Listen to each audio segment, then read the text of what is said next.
Oke.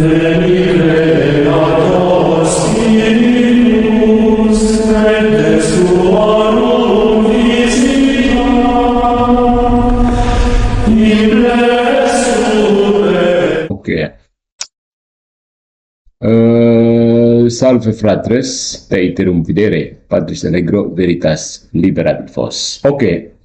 Kita akan berbincang-bincang satu hal di mana mungkin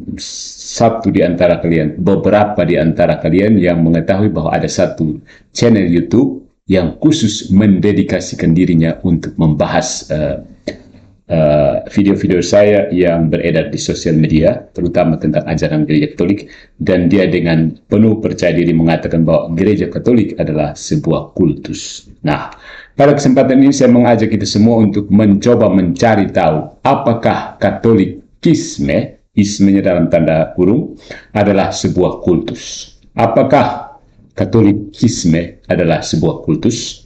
The quick answer is no. Yeah.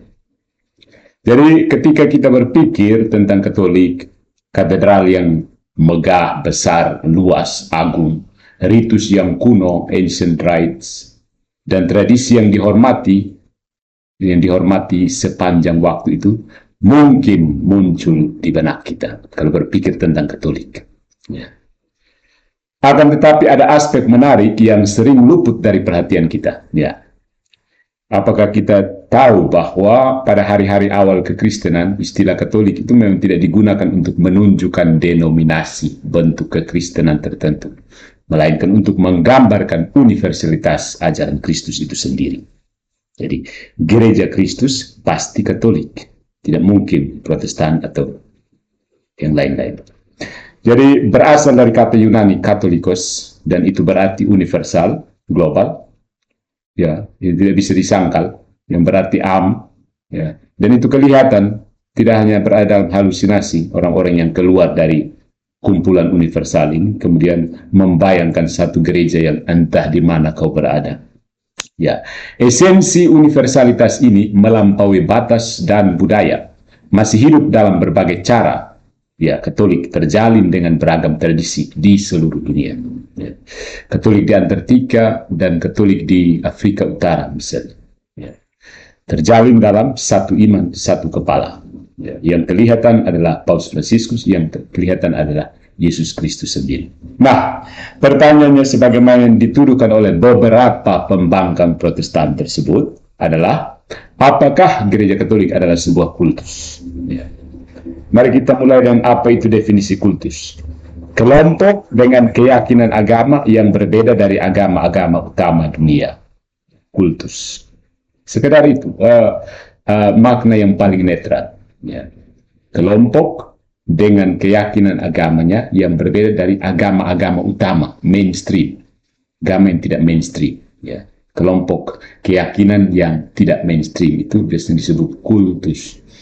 Ya, kultus ini kalau kita runut asal-usulnya berasal dari kata colere, bahasa Latin, yang artinya mengolah. Ya, dari situ muncul kita punya kata culture, kebudayaan, kemudian ada agriculture, pertanian, ya, kultivasi, ya begitu, ada banyak, dan kultur, ya. Dan ya kultus itu sendiri sangat sangat positif sebenarnya artinya. Ya. Bahkan dalam menjelaskan dogma Maria itu disebut kultus, Marian kult. Ya, kultus artinya peribadatan sebenarnya, kultus. Jadi itu sebagai pemahaman dari kultus. Kemudian apa itu fondasi dari Gereja Katolik? Ya, berdasarkan ajaran Yesus Kristus sendiri, seperti yang ditemukan dalam Perjanjian Baru. Ya, siapapun yang berusaha menyangkal hanya akan menabrak tembok yang tanpa hasil. Ya. Dan kemudian ada muncul istilah, kalau dalam bahasa Inggris itu Catholicism. Ya. Terjemahan ke dalam bahasa Indonesia agak jarang digunakan, ya, Katolikisme. Katolikisme tidak terlalu sering digunakan, kecuali digunakan oleh si pembuat channel itu untuk menggolkan satu pemikiran tertentu, maka dia sering menggunakan Katolikisme. Tapi bahasa Inggris Catholicism biasanya diterjemahkan ke dalam bahasa Inggris semacam sebagai Katolik saja, ya. Jadi Katolikisme ya sebenarnya yang dimaksud in English Catholicism itu artinya identitas budaya yang berakar pada tradisi Katolik tanpa kepatuhan yang ketat terhadap praktik keagamaan. Jadi orang Eropa itu sangat Katolik, ya, meskipun mereka mungkin malas ke gereja atau bahkan sama sekali tidak pergi ke gereja. Tapi seluruh hidupnya budaya yang terjalin dengan Katolikisme. Jadi Eropa itu Katolikisme. Makanya Protestan ketika itu tidak tahan tinggal di Eropa yang Katolik itu, bangun lari ke Amerika semua. Ya. Dengan transit lewat Maroko, Casablanca. Kan? Ada film yang bagus, Casablanca. Pernah nonton? Yang pernah nonton angkat tangan. Oke, jadi mari kita elaborasi pernyataan bahwa Gereja Katolik adalah sebuah kultus. Dalam arti tertentu, ya, kultus yang sejati. Sebenarnya kultus yang sejati itu ya Gereja Katolik. Yang lain-lain di luar itu kultus-kultusan. Ya. Tetapi kita akan melihat apa sebenarnya yang dimaksud dengan kultus yang ditampilkan dalam video-video yang anti-Katolik tersebut. Nah, yang pertama, arti sebenarnya dari istilah kultus. Kata kultus sering memunculkan gambaran ritual misterius dan pengikut yang dicuci otak. Ya. Secara historis sebenarnya istilah kultus mengacu pada to care, merawat, ya, perawatan. Bahasa Latinnya kultus juga dari asal kata colere, mengolah, memperhatikan, ya, dan tertuju kepada ya dewa, Tuhan atau sesuatu yang ilahi, dan dengan perluasan kepada kuil atau gereja, ya. Dan seiring waktu makna ini telah berkembang dan sayangnya mengalami pejoratif, ya. Maknanya menjadi rendah, diturunkan maknanya menjadi pejoratif. Maknanya menjadi merendah, tidak lagi netral, tapi menjadi makna yang merendahkan. Jadi orang sering memakai kultus untuk katakanlah menghina sesuatu kelompok ajaran. Ya, dalam bahasa modern, percakapan modern, perbincangan modern, sosiolog dan sarjana agama itu mendefinisikan kultus sebagai kelompok sosial yang ditentukan oleh keyakinan agama, spiritual atau filosofis yang tidak biasa. Ya. Tidak biasa, extraordinary maksudnya, ya, lain sekali, atau pada minat bersamanya pada kepribadian orang tertentu, objek atau tujuan tertentu. Ya. Definisi ini netral sebenarnya dan tidak secara inheren melabeli kelompok-kelompok tersebut sebagai negatif. Jadi sebutan kultus sebenarnya secara umum itu secara netral itu dituju it is not intrinsically evil. Ya, kultus itu tidak dengan sendirinya berarti jahat. Ya. Kultus artinya memang dia kultus. Ya. Mau apa dengan kultus? Nah, akan tetapi dalam budaya populer istilah tersebut telah memperoleh konotasi merendahkan dan sering mengacu pada kelompok yang dianggap tidak ortodoks atau berbahaya. Ya. Kelompok yang berbahaya itu dinamakan kultus. Nah, sangat penting untuk dipahami bahwa tidak semua gerakan agama baru atau minoritas adalah kultus tentu saja. Juga tidak berbahaya secara inheren. 1 Korintus bab 8 ayat 5-6 menyatakan bahwa sebab sekalipun ada apa yang disebut Allah, baik di surga maupun di bumi, karena memang ada banyak Allah dan banyak Tuhan, namun bagi kita hanya ada satu Allah Bapa, yang darinya segala sesuatu datang dan untuk siapa kita hidup. Nah, ini menyoroti beragam kepercayaan, tetapi menggarisbawahi pada saat yang sama prinsip utama kekristenan. Extra ecclesiam nulla salus, bukan? Sekarang, saudara-saudari, mengingat sejarah Katolik yang begitu mendalam, kehadirannya yang global, dan prinsip-prinsip dasarnya yang berakar pada ajaran Kristus adalah terlalu masif, terlalu meregangkan, terlalu regang, terlalu besar untuk mengkategorikannya dalam batas-batas sempit sebuah kultus. Ya. Sebaliknya, ini justru adalah agama utama dunia dengan dinamika tradisi, teologi, dan praktik yang kaya. Sampai sekarang, mayoritas penduduk di bumi itu menganut kekristenan Katolik. Kristenan yang Katolik dan berpusat di Roma, jelas. Ya. Ibrani bab 13 ayat 9 mengingatkan kita, jangan terbawa oleh segala macam ajaran aneh. Ya. Ini menunjukkan bahwa meskipun penting untuk berhati-hati terhadap doktrin yang tidak dikenal, meladeni komunitas global sebesar Gereja Katolik sebagai kultus tanpa memahami esensinya itu sangat-sangat tidak adil, bukan? Ya. Nah, yang kedua, mari kita lihat apa itu perbedaan antara Katolikisme dan Katolik. Ya. Perbedaan ini mungkin tampak bernuansa, tetapi sangat penting dalam memahami luasnya dan kedalaman iman Katolik. Ketika kita menyebut seseorang sebagai Katolik, kita berbicara tentang pribadi atau individu yang mengikuti ajaran dan praktik Gereja Katolik. Orang ini percaya pada prinsip-prinsip yang ditetapkan dalam pengakuan iman Nicea, mengambil bagian dalam sakramen seperti Ekaristi, dan umumnya berpegang pada bimbingan hierarki gereja. Ya. Di sisi lain, Katolikisme, tambahan isme, Catholicism bahasa Inggrisnya, adalah istilah yang mewujudkan seluruh sistem kepercayaan, doktrin, ritual, dan praktik yang terkait dengan Gereja Katolik. Ini adalah istilah umum yang merangkum ajaran gereja dari kitab suci, tradisi suci, dan magisterium, yakni otoritas pengajaran gereja.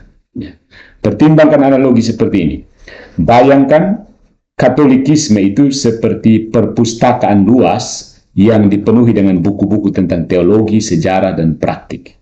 Sebaliknya, seorang Katolik itu seperti pustakawan yang berdedikasi, yang percaya pada nilai-nilai buku-buku tersebut, dan berbagi pengetahuan mereka dengan orang lain. Ya. Sementara pustakawan mewakili entitas individu, perpustakaan itu mewakili kekayaan pengetahuan dan tradisi kolektif. Jadi, Katolikisme adalah perpustakaannya, orang Katolik adalah pustakawan yang ada di dalam perpustakaan itu. Nah, pertanyaan berikutnya adalah, apakah Katolik agama yang tertua? The quick answer is no. Ya. Apakah Katolik agama yang tertua? Gereja Katolik menelusuri garis keturunannya langsung kembali kepada Yesus Kristus yang menetapkannya atas rasulnya Petrus. Pernyataan terkenal dari Matius bab 16:18 yang mengatakan, "Et tu est Petrus, et superham Petra, edificabo ecclesiam mea." Dan aku berkata kepadamu bahwa engkau adalah Petrus, dan di atas batu karang ini aku akan membangun gerejaku, dan gerbang Hades tidak akan mengatasinya.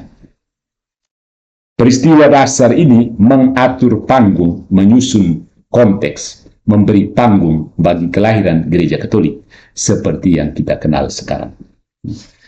Sekarang ini, sementara asal-usul Katolik berakar pada ajaran Kristus sekitar 2000 tahun yang lalu, ada agama yang mendahulunya.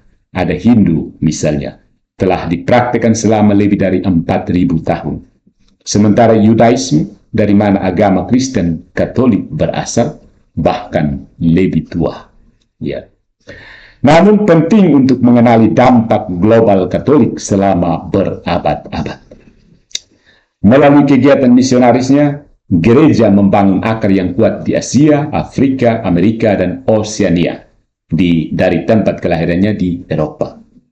Pada akhir Kekaisaran Romawi, Gereja Katolik telah menyebar ke seluruh Eropa, meletakkan batu fondasi bagi peradaban Barat. Untung ya, ingat perang Lepanto, kalau tidak kita selesai. Lepanto dengan peristiwa Rosari Suci. Peradaban Barat dan Eropa yang Kristen Katolik itu, yang baru saja diporak-porandakan oleh Protestantisme, yang ternyata memihak Ottoman itu, tetap bertahan terhadap serangan dari timur. Selama bertahun-tahun, gereja memainkan peran penting dalam pendidikan, sains, seni, dan budaya, menjadikannya salah satu lembaga keagamaan paling berpengaruh dalam sejarah. This is triumphalisme? Yes, triumphalisme itu penting. Jadi, meskipun Katolik mungkin tidak mengenakan mahkota sebagai agama yang tertua, tidak diragukan lagi Gereja Katolik memegang tempat yang signifikan dan transformatif dalam sejarah agama global. Ajaran, tradisi, dan pengaruhnya telah membentuk jalannya peristiwa manusia dalam berbagai cara. Ya. Termasuk berjalan dalam lembah yang kelampung, terjadi. Tapi ketika aku berjalan dalam lembah yang kelam, aku tidak takut bahaya, sebab Tuhan besertaku. Kecuali beberapa yang bangun lari karena takut, kan, tidak percaya Tuhan. Oke. Yang keempat, bagaimana kita memahami budaya Katolik? Cultural Catholicism, Katolik budaya, Katolik kultural. Katolik selalu lebih dari sekedar seperangkat kepercayaan, lebih dari sekedar set of beliefs, ya, dan ritual-ritual, lebih dari itu, melampaui itu, sekedar iman dan ritus. Katolik adalah budaya yang hidup dan bernapas, yang sangat terjalin dengan kehidupan sehari-hari para pengikutnya. Keterkaitan ini terbukti dalam berbagai aspek, mulai dari seni dan musik hingga pendidikan dan pelayanan sosial. Ambil contoh katedral dan gereja yang megah di seluruh dunia. Struktur seperti Notre Dame di Paris atau Basilika Santo Petrus di Roma bukan hanya tempat ibadah, tetapi juga mahakarya seni, adikarya, dan arsitektur. Seni dan arsitektur. Keduanya mencerminkan apresiasi orang Katolik yang mendalam terhadap keindahan dan keilahian. Ens est verum bonum unum et pulchrum. Indah. Tuhan itu satu, baik, benar, dan indah. The beauty. Seperti yang ditekankan oleh Keluaran bab 31 ayat 5.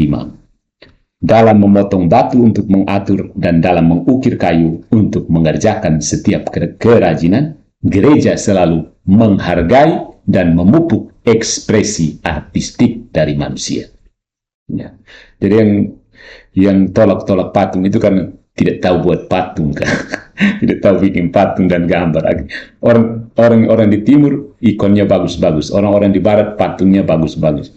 Orang-orang yang keluar dari gereja Katolik buruk sekali, tidak bisa buat patung satu pun. Jadi selain itu, saudara-saudari, banyak universitas top dunia, bukan universitas kaleng-kaleng, seperti Georgetown di USA atau Pontifical University of Gregoriana di Roma. Ya. Didirikan berdasarkan prinsip-prinsip Katolik, dan lembaga-lembaga ini menjadi bukti komitmen gereja terhadap pendidikan dan penyebaran pengetahuan. FYI, universitas itu dicetuskan, diinovasi oleh gereja Katolik. Ya. Universitas Oxford di Inggris, mana lagi? Toulouse, apalagi? Beberapa universitas besar itu muncul di abad yang oleh orang Protestan kemudian dinamakan sebagai abad ke-8. Padahal di situ universitas besar didirikan di situ. Konsep Katolik budaya atau cultural Catholicism ini juga memainkan peran penting. Ya, banyak orang di seluruh dunia mengambil bagian dalam tradisi Katolik tanpa aktif secara agama. Jadi banyak orang tertarik dengan tradisi Katolik, ya. Termasuk yang sudah menyatakan diri keluar dari gereja Katolik juga masih senang, misalnya mau bikin Rabu Abu, mau bikin Minggu Palma, begitu. Mereka mungkin merayakan Paskah dan Natal, menghadiri perkawinan atau pembaptisan, dan berpartisipasi dalam festival Katolik setempat. Ya, tradisi ini sering berbaur dengan adat istiadat setempat, menciptakan permadani yang indah dari pengalaman budaya bersama. Ini seperti ketika dua sungai bertemu. Keduanya mungkin dimulai dari sumber atau dari hulu yang berbeda, tetapi mereka mengalir bersama secara harmonis. Ya. Di daerah timur Dawan itu namanya Noetoko. Nama Noetoko itu ada pertemuan dua sungai, pertemuan dua kali atau sungai lah.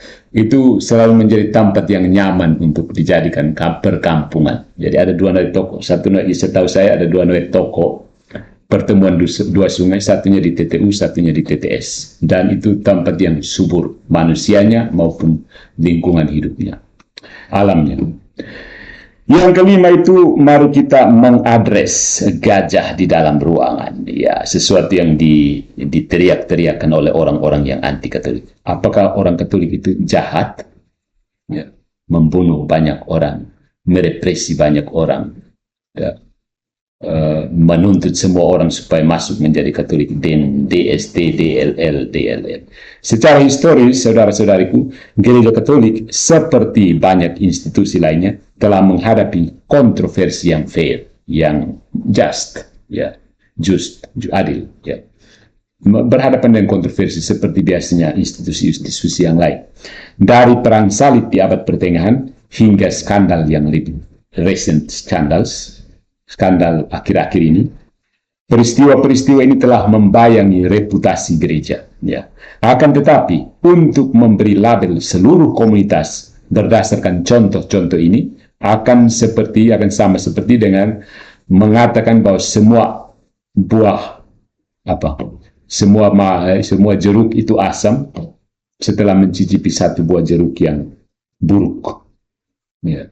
Kamu ambil, waktu di soy itu kalau kita mau beli jeruk, nanti mereka ini tes dulu. Siapa tahu mereka siap memang yang manis punya tes. Suruh kita tes yang itu.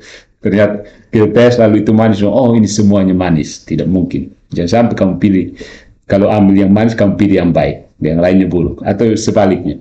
Kamu ambil yang buruk, asam sekali, dan ternyata yang lain-lainnya manis sekali, baik. Ya, jadi tidak bisa seperti itu. Pars pro toto. Tidak, hindari pars pro toto, ya, teman-teman Protestan yang sering ke video-video saya. Pars pro toto itu tidak berlaku. Itu dosa, itu urusan pribadi manusia. Di Amerika Serikat saja misalnya, ya secara statistik ya, sebagian besar umat Katolik itu secara global menjalani kehidupan yang berakar pada prinsip-prinsip cinta, amal kasih, dan kehidupan komunitas. Itu sangat unggul. Gereja Katolik adalah salah satu organisasi amal terbesar di dunia. Ya, organisasi pelayanan kasih terbesar di dunia itu apa? Gereja Katolik. Di Amerika Serikat saja, Catholic Charities, ya, karya pelayanan kasih orang Katolik itu melayani lebih dari 10 juta orang setiap tahun, menyediakan layanan seperti makanan, tempat tinggal, dan perawatan kesehatan. Kayak di Kupang ini yang banyak sibuk dengan anak-anak terlantar itu orang Katolik juga, suster-suster Katolik. Ya. Orang kalau jalan di Kupang, saya ketemu, kalau ketemu banyak anak-anaknya yang dibuang kan, ditemukan di jalan, di tepi hutan, anak-anaknya. Orang yang ibu-ibu yang tidak bertanggung jawab, biasanya ibu-ibu muda yang salah jalan. Sebegitu melahirkan, buang anaknya. Orang bisa ketemu seperti itu, tinggal mereka tahu kemana mereka akan telepon. Suster-suster Alma yang ada 4 biara di kota Kupang. Ya. Selain itu, umat Katolik yang tak terhitung, ya, jumlahnya itu menjadi sukarelawan, menyumbang dan melayani komunitas mereka setiap hari, mewujudkan ajaran Kristus tentang kasih dan pelayanan. Tidak sibuk berdebat untuk baca kitab suci, ayat ini bilang apa, ayat ini bilang apa. Tidak perlu. Masuk misa, terima ekaristi, keluar langsung layani orang di sana. Matius bab 7 ayat 16 menegaskan seperti ini. Dari buahnya kamu akan mengenali mereka. Buah Katolik, jika dilihat secara holistik, sebagian besar positif, menekankan cinta, amal, dan komunitas. Meskipun tidak ada komunitas yang tanpa kekurangan, ya, sangat penting untuk membedakan antara tindakan segelintir orang dan keyakinan banyak orang. Nah, yang terakhir ini mungkin pertanyaan penting, apakah agama Katolik ini salah satu agama yang sekarat di dunia, disaingi oleh misalnya Protestantisme yang semakin maju katanya, karena Protestantisme lebih memberikan individu kebebasan, bervariasi, bisa berdebat, bisa akademik, bisa bisa baca kitab suci sendiri, pokoknya bisa menentukan teologi sendiri. Jadi apakah agama Katolik kompatibel dengan dunia modern? Ya, sementara Eropa telah melihat penurunan kehadiran ke dalam gereja, kehadiran ke dalam gedung gereja, ya, ceritanya berbeda di bagian lain di dunia. Menurut statistik Vatikan sendiri, jumlah orang Katolik di seluruh dunia terus meningkat, mencapai 1,3 miliar pada tahun 2018. Itu sekitar 18% dari populasi global. Ya. Wilayah seperti Afrika telah menyaksikan pertumbuhan yang eksplosif. Ya. Dari tahun 1980 sampai 2012, jumlah umat Katolik di Afrika tumbuh sebesar 238%. Demikian juga Asia telah mengalami kenaikan sebesar 115% pada periode yang sama. Angka-angka ini menantang narasi tentang degradasi agama Katolik, the declining of the church, of the Catholic Church. Timur Leste sana bakar menyala semua. Di sisi lain, ya, sifat atau hakikat praktek religius justru sedang berkembang. Sementara kehadiran gereja tradisional mungkin berkurang di daerah tertentu. Sekarang kan trennya jemaat online, misa virtual, doa rosario melalui TikTok dan selain. Komunitas digital ini sudah meningkat ya sejak pandemi COVID 2019 itu. Ya ini tren ini bertahan. Saat itu orang terpaksa harus online. Akhirnya selepas pandemi COVID, komunitas online mendapatkan pegangan dasar, ya, terus berlanjut. Ya, banyak orang beralih ke platform online untuk mempraktikkan iman mereka, termasuk saya. Ingat Ibrani bab 10 ayat 25 yang mengatakan jangan menyerah untuk berkumpul bersama seperti yang dilakukan oleh beberapa orang, tetapi saling menyemangati. Ayat ini mengatakan esensi iman bukan hanya dalam menghadiri gereja secara fisik, tetapi dalam komunitas, intinya itu komunitas, dan saling melayani apapun medianya, sebagaimana yang kita lakukan sekarang. Membentuk community. Sayangnya orang masuk di dalam dan kasih kacau kita di sini, bikin jengkel di sini. Dan yang ketujuh, mari kita periksa apa yang dimaksud dengan cultural Catholicism, ya. Ada tren menarik di mana ada orang-orang tertentu itu mengidentifikasi, mengikuti tradisi, perayaan dan nilai-nilai Katolik tanpa harus mematuhi semua praktik keagamannya. Ini fenomena ini banyak terjadi di Eropa, ya, orang Prancis, Jerman, ya. Fenomena ini dikenal sebagai cultural Catholicism. Yeah. Ini sama seperti menyukai seseorang yang menyukai aroma kopi di Starbucks mungkin, tetapi tidak selalu menginginkan secangkir kopi. Jadi, saya senang aromanya, tapi saya tidak mau minum.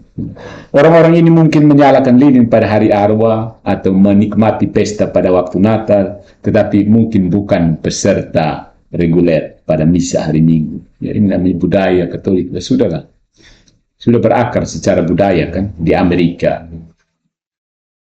Orang merayakan seperti Thanksgiving dan seterusnya. Ulang tahun. Kalau di Polandia itu orang jarang merayakan ulang tahun, ya. Di situ mereka justru merayakan pesta Santo Pelindungnya, pesta permandian mereka. Jadi tanggal permandian. Jadi waktu mereka tanya, kamu sayang tidak merayakan pesta nama kan, atau pesta pembaptisan kan? Tidak. Saya jawab nanti akhir, kamu ini masih kafir dong. Gitu. Merayakan ulang tahun, dan ulang tahun itu kafir punya. Kita dilahirkan menjadi anak Allah itu waktu pembaptisnya, benar juga ya. Dan mereka justru bersyukur pesta-pesta itu waktu perayaan tanggal pembaptisannya, yang biasanya bertepatan dengan perayaan santo yang dipilih sebagai Santo Pelindung yang dipilih sebagai namanya. Ini di orang-orang Polandia, Ukraina dan Belarus, Ceko dan Slovakia. Ya. Kisah Para Rasul bab 17 ayat 28 mengatakan kepada kita, karena di dalam Dia kita hidup dan bergerak dan memiliki keberadaan kita. Ayat ini dengan indah menangkap esensi cultural Catholicism, budaya Katolik. Praktik dan tradisi begitu tertanam dalam kehidupan mereka sehingga menjadi kebiasaan, bahkan jika semangat religiusnya tidak begitu terasa. Ya. Di Amerika itu kental, di Eropa dan Amerika itu kental sekali. Meskipun mereka bukan malas, kurang datang ke gereja, tapi praktik sehari-harinya itu adalah budaya Katolik. Jadi sekarang saudara-saudari mungkin bertanya-tanya, apakah ini membuat mereka kurang Katolik? Ini pertanyaan yang menarik, ya. Umat Katolik cultural, Katolik budaya seperti ini masih membawa esensi iman, merayakan sukacitanya dan mencari penghiburan dalam ajarannya selama masa-masa penuh gejolak. Jadi tugas kita yang sering rajin misa itu mendoakan orang-orang seperti ini, agar menerima seluruh keutuhan kebenaran. Jangan hanya cium aroma kopinya saja, tapi mari minum kopinya. Ini ada kopi, ayo. Nah, pertanyaan kesekian yang biasa ditanyakan oleh orang, atau kadang-kadang diaklamasi oleh orang-orang Katolik, misalnya di NTT, pertanyaan seperti, apakah Katolik itu sama di seluruh dunia? Sama apanya? Nah, dan banyak orang takut bahwa kalau kita masuk Katolik nanti kita sama seperti orang di Afrika sana. Atau kita sama seperti orang di mana. Begitu, takut kan nanti identitas kita hilang. Aduh, takut. takut masuk Katolik. Itu kan seruan dari siapa kan? Binser Huta Barat. Yang hal ini agama global, ini berarti kita tidak bisa buat apa, tidak bisa bergerak. Ya. Nah, jadi apakah Katolik sama di seluruh dunia? Katolik dengan lebih dari 1 miliar pengikut, tidak tahu sekarang jumlahnya sekarang berapa, nanti kita cari bersama statistik terbaru, telah menemukan rumah di hampir setiap sudut dunia, literal. Di Antartika bahkan ada sekitar 5 gereja Katolik di sana. Gereja Katolik telah menemukan rumah di hampir setiap sudut dunia. Literal, bahkan di Antartika juga ada gereja Katolik. Tetapi apakah ini berarti praktek dan tradisi seragam di mana-mana? Mungkin jawaban yang pas itu hampir seragam di mana-mana. Hampir saja, tidak akan pernah sampai satu ragam saja. Ya. Ambil contoh misalnya perayaan Pesta Maria Assumpta yang memperingati perawan Maria yang diangkat ke surga. Di Italia, terutama di Sisilia, kita akan menemukan prosesi besar dengan patung Maria diarak di jalanan. Atau Semana Santa, Portugis dan Spanyol itu dan daerah-daerah koloninya rajin sekali merayakan Semana Santa, termasuk satu potong di Pulau Flores di timur sana. Itu tradisi Portugis dan Spanyol, ya. Makanya dibawa ke Brazil dan Argentina di sana. Negara-negara Amerika Latin, Semana Santa itu kental dengan Portugis dan Spanyol. Polandia tidak kenal Semana Santa. Polandia lebih ke Boże Ciało, tubuh dan darah Kristus, ya. Gitu. Kalau tubuh dan darah Kristus di Polandia itu hari libur dan pusat kota itu menjadi tempat perarakan prosesi sakramen Maha Kudus keliling kota. Berlutut, seret kaki, berlutut. Anak-anak tabur bunga, kita berlutut, seret kaki. Lihat sih. Agak aneh karena orang lain duduk di taman baru nonton kita. Oke. Ya, ada yang datang foto-foto kita, foto-foto uskup dan pastornya pakai pakaian vestment liturgi resmi, baru seret-seret kaki, lutut di aspal tebal-tebal. Baru jalan di kota tua itu kan bukan aspal yang licin, malah kita punya itu batu tebal semua. Oke. Jadi bandingkan misalnya di Lebanon, di mana hari Maria Assumpta itu adalah hari libur nasional. Ya. Baik bagi umat Katolik maupun Kristen Ortodoks itu berkumpul dalam persatuan untuk perayaan. Itu Katolik Maronit di Lebanon. Katolik Maronit. Atau juga bisa pertimbangkan film Coco, ya. Poco Loco, lagu Poco Loco yang pernah saya nyanyi itu. Dia de los Muertos, Hari Orang Mati di Meksiko, ya. Perpaduan antara kepercayaan Katolik dan tradisi pribumi di Amerika, Meksiko sana. Dia de los Muertos, ya. Di sini keluarga mengenang orang yang mereka cinta yang telah meninggal, mendirikan altar warna-warni dengan foto, lilin, dan makanan favorit almarhum. Ingat ya, Coco. Filmnya saya pernah nonton, bagus. Ini merupakan contoh nyata dari Katolik yang beradaptasi dan bergabung dengan adat istiadat setempat. Ya. 1 Korintus bab 9 ayat 22 menyebutkan, bagi yang lemah, aku menjadi lemah untuk memenangkan yang lemah. Aku telah menjadi segalanya bagi semua orang sehingga dengan segala cara yang mungkin aku dapat menyelamatkan beberapa orang. Ayat ini menggemakan kemampuan beradaptasi gereja Katolik. Keyakinan inti tetap ada, tetapi cara keyakinan terjalin dengan budaya lokal menghasilkan kehidupan praktek yang kaya. Makanya Katolik di Kupang beda dengan Katolik di Jawa. Jangan sama kan ya, ayo. Katolik Kupang sama dengan Katolik di Jawa. Orang Jawa jangan paksa orang Kupang menjadi Katolik Jawa ya. Sorry. Nah, sebagai pertimbangan terakhir, final thoughts. Galatia bab 3 ayat 28 dengan indah merangkum hal-hal kita yang kita bahas ini. Tidak ada orang Yahudi atau non-Yahudi. Tidak ada budak atau orang merdeka. Dan tidak ada laki-laki dan perempuan. Karena kamu semua adalah satu di dalam Kristus Yesus. Ut omnes unum sin. Jangan bikin perpecahan di situ lagi. Bertobat dan kembali lagi ke gereja Katolik. Jadi Katolikisme bukan sekedar iman. No sola fide. Sola fide ke sola fida. Sola fide bukan sekedar iman. Katolikisme adalah cara, tradisi, kepercayaan, dan praktek yang hidup dan bernafas. Living. Yang beradaptasi, berkembang, dan terjalin dengan budaya yang disentuhnya.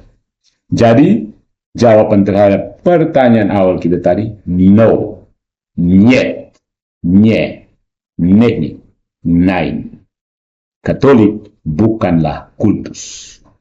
Ini merupakan salah satu bentuk kekristenan utama di dunia, bahkan kekristenan yang original, dengan sejarah yang kaya selama lebih dari 2 milenium, berpusat di sekitar ajaran Yesus Kristus. Kekristenan yang Katolik dan berpusat di Roma adalah kekristenan yang sejati dan berpengaruh. Itulah ragi yang sudah mengembang dan biji sesawi yang sudah tumbuh menjadi pohon. Semua orang datang, semua burung datang, orang-orang datang berteduh di bawah naungan pohonnya, burung-burung datang hinggap dan memakan buah-buahnya, dan itulah yang diberikan gereja Kristus kepada dunia. Viva Christus Rey. Hentikan perpecahan, bertobat, dan kembalilah ke dalam pangkuan gereja Kristus, gereja Katolik, yang sekarang ini dikepalai oleh Paus Fransiskus loh. Oke, yang tertarik mau membaca lebih lanjut tentang tanda petik triumfalisme gereja Katolik, yang menurut beberapa teolog ekumenis orang Katolik mengatakan triumfalisme itu sudah kita tinggalkan, tidak lagi. Ya, triumfalisme triumfal, kita harus memenang, triumf terhadap setan, itu penting. Tidak bisa mari kita berdialog dengan iblis, tidak. Triumfalisme terhadap iblis itu penting. Bisa baca Catholicism and Modernity dari Smith John, atau The Universal Church, A Deep Dive into the Catholic Tradition, Dow Jane, atau Understanding Religious Sects and Cults in Historical Context dari Brown Michael, atau juga tambahan lagi Catholicism in the 21st Century, ya, dari Maria Garcia, The Foundations of Catholic Beliefs, White David, dan The Role of the Church in Modern Society, Emily Black. Kayaknya bisa belanja lewat Amazon atau lewat Kindle, bisa Kindle Amazon, apa buku PDF reader ada di sini, yang pakai Kindle bagus, langsung pesan. Kalau mau sih, kalau tidak mau ya ikuti YouTube saya. Ayo silahkan komen, like, komen karena dia punya istilahnya subscribe, komen, like, dan nyalakan lonceng supaya saya mencuci otak kalian, ya, supaya kita menjadi kultus. Karena ternyata setelah kita periksa, gereja Katolik bukan kultus, ya. Nah, supaya kita membuat supaya dugaan dari si pembuat video itu benar, ya, saya sekarang harus bertugas untuk mencuci otak kalian semua, ya. Dengarkan, saya sedang mencuci otak supaya kita bisa jadi kultus, supaya videonya itu benar. Karena ternyata gereja Katolik bukan kultus. Sorry ya. Viva Christus Rey, Ave Maria, Gratia Plena.